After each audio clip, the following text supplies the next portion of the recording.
Hello दोस्तों, आपका स्वागत है मेरे channel doctor Aman homeopathy and health पे। जैसा कि आपको पता होगा, मैं बताता हूं अपने चैनल पे होम्योपैथिक दवाओं के बारे में और हेल्थ प्रॉब्लम के बारे में।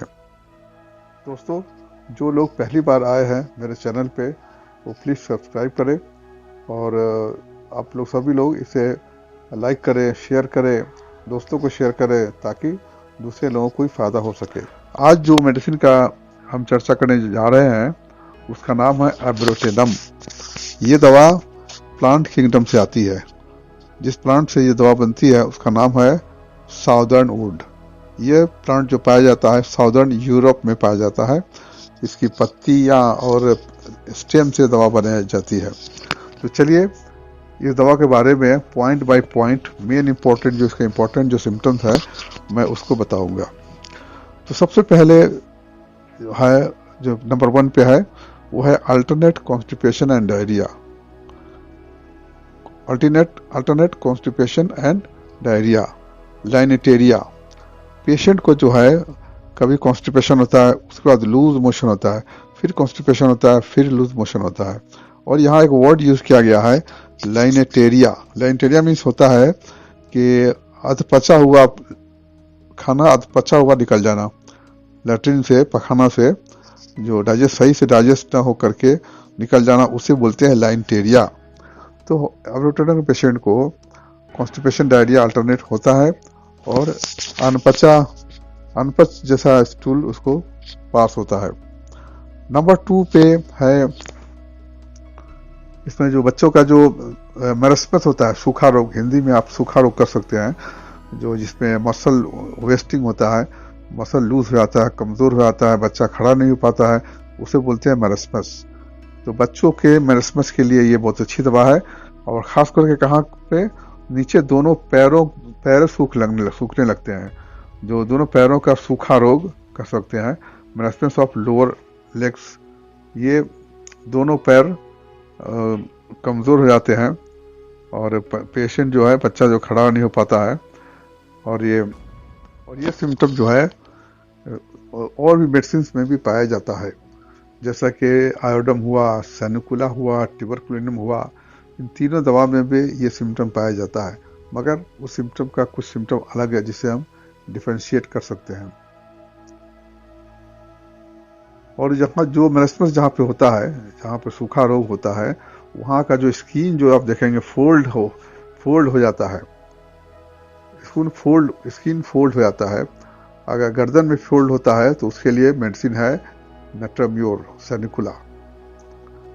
और एब्रोटेनम का पेशेंट जितना कमजोर हो जाता है तो अपने हेड को भी वो संभाल के नहीं रख सकता है, गर्दन मुड़ी हुई रहती है। ये सिम्टम एथीजा में भी है। चलिए आगे बढ़ते हैं। एब्रोटेनम के पेशेंट को जो है भूख बहुत लगती है, बहुत खाता है, दिन भर खाते रहता है, मगर जितना भी खा ले उसका जो सूखा रोग और ठीक नहीं होता है, पतला दुबला कमजोर रहता है। तो दिन भर खाते रहेगा फिर भी वो कमजोर ही रहता है। ये सिम्टम आयोडम में भी है, नेट्राम्योर में भी है, सैनिकुला में भी है और ट्यूबरकुलिनम में भी है। चलिए आगे बढ़ते हैं।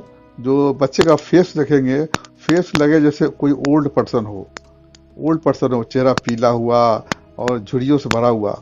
ये सिम्टम आपको ओपीएम में भी मिलेगा। तो बच्चे का जो चेहरा होगा वो पीला और बूढ़े की तरह ओल्ड फेस, रिंकल से भरा हुआ, झुर्रियों से भरा हुआ। नंबर 5 पे है ये जो एब्रोटेनम दवा है, रिमेटिज्म के लिए बहुत अच्छी दवा है, गठिया के लिए, जॉइंट्स पेन के लिए ये बहुत ही अच्छी दवा है। और ये जो रिमेटिज्म जो है वो अल्टरनेट होता है हेमोरॉइड्स, मतलब पाइल्स। कभी जैसे गठिया है, रिमेटिज्म है, तो पाइल्स जो डिजीज होगा वो आराम मिलेगा। जब पाइल्स बढ़ेगा तो रिमेटिज्म कम होगा। इसको बोलते हैं अल्टरनेट विथ हेमोरॉइड्स। और कभी कभी जॉइंट पेन के साथ साथ में डिसेंट्री का भी अल्टरनेट होता है। जैसे डिसेंट्री हुआ तो जॉइंट पेन कम हो गया, जॉइंट पेन हुआ तो फिर डिसेंट्री हुआ। रिमेटिज्म का कॉज होता है अगर सडन चेक किया गया डायरिया को या बॉडी के किसी और डिस्चार्ज को कोई हाई पावर का दवा देने के बाद में अगर चेक कर दिया गया उसको स्टॉप कर दिया गया, तो उसके बाद में रिमेटिज्म होता है, उसके लिए एब्रोटेनम बहुत ही अच्छी दवा है। 7 पॉइंट पे है गाउट। गाउट जो होता है, यूरिक एसिड बढ़ने की वजह से जो गाउट होता है, जो यूरिक एसिड बढ़ जाता है, उसे हम गाउट कहते हैं। तो गाउट में ज्वाइंट बहुत कड़ा हो जाता है, स्टिफ हो जाता है, उसके बाद में फूल जाता है, और उसमें जो दर्द होता है लगता है जैसे कोई सुई चुभ हो रहा है।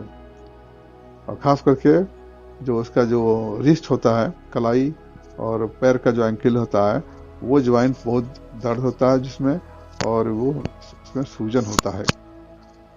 8वां पॉइंट है, जो बच्चा जो होता है बहुत ही इल नेचर होता है, मतलब बहुत ही बुरी आदतों वाला होता है, बहुत चिड़चिड़ा और हमेशा रोते रहता है, और बहुत ही परेशान करता है, बहुत ही परेशान करता है, और कुछ न कुछ वो करते रहेगा, बदमाशी वाला काम कुछ न कुछ वो करते रहता है।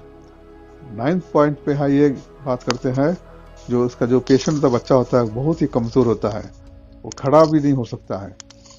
और बच्चों का जो एक हेक्टिक फीवर होता है, मतलब टाइफाइड फीवर, उसके लिए एब्रोटेनम बहुत ही अच्छा दवा है। इचिंग चिल ब्लेंड, जो चिल ब्लेंड होता है, जो ठंडे के दिनों में आपने देखा होगा, पैर में छिल जाता है, वहाँ इचिंग होती है और स्वेलिंग होता है ठंडा की वजह से, जिसे आप चिल ब्लेंड कहते हैं। तो उसके लिए भी एब्रोटेनम बहुत अच्छी दवा है। और जो जॉइंट होता है, जो कंट्रैक्ट होता है, सिकुड़ जाता है, बहुत दर्द होता है, जॉइंट सिकुड़ जाता है, और जब पेट में दर्द होता है उसके बाद में ये चीज़ होती है। अब आइए बात करते हैं इस दवा का जो रिलेशन के बारे में। एब्रोटेनम जो है बहुत ही अच्छी दवा है, जब जख्म हो जाता है, फ्रंकल्स होता है, जिस जख्म के बाद में हीपरसल्फ के बाद में एब्रोटेनम देने से बहुत ही अच्छा काम करता है। और प्लूरिसी के केस में, इन्फ्लामेशन ऑफ द प्लूरा होता है, प्लूरिसी के केस में एकोनाइट और बैनिया के बाद में एब्रोटेनम बहुत अच्छा काम करता है। और कब, जब सारा सिम्टम आराम हो गया हो, लेकिन चेस्ट में लगता है कि चेस्ट दब रहा हो, उस तरह का सिम्टम हो, तो एब्रोटेनम देने से क्लियर हो जाता है। तो दोस्तों, उम्मीद है आपको एब्रोटेनम समझ में आ गया होगा। तो एब्रोटेनम का मैं डिस्क्रिप्शन बॉक्स में भी इसका डिटेल लिख दूंगा। तो मेनी मेनी थैंक्स। आप मेरा चैनल देखते रहिए, लाइक कीजिए, शेयर कीजिए और सब्सक्राइब कीजिए। Thank you.